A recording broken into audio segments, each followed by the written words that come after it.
Hello, and welcome to I Found Your Pencil. Now, I don't mean to depress you, but unfortunately today's story is one of those things that gets at the core of my childhood and my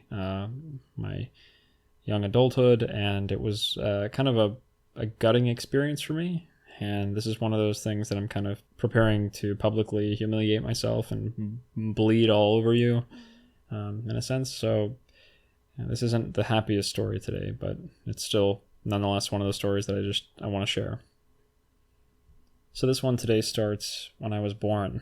When I was a really young boy, maybe 2 or 3 or 4, my parents gave me a stuffed animal snow leopard.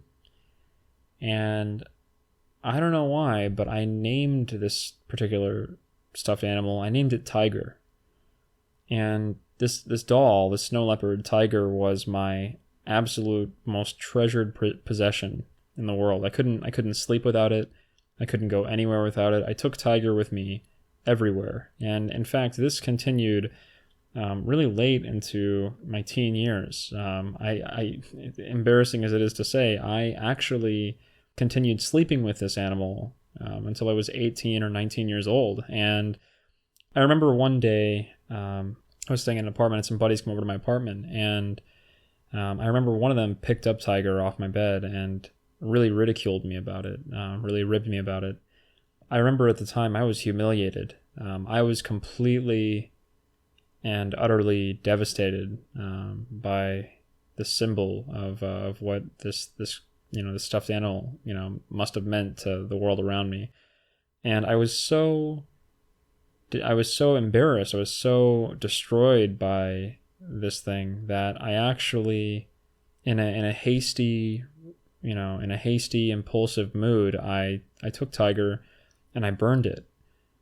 I burned him, and I thought I was ridding the world of that embarrassing, kind of corner of my growing up.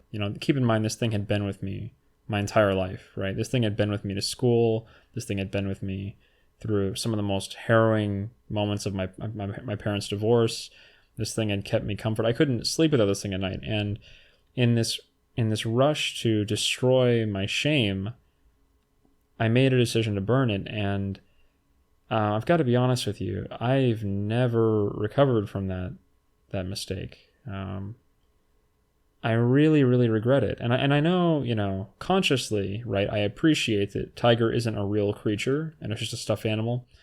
But there's still some part of me that it really hurts when I think about Tiger. And I really regret that decision. I regret it for a number of reasons. I regret that I was such a weak person that I allowed, someone else's views of me to affect and influence my decision. But I feel like, in some weird little way that I betrayed a friend.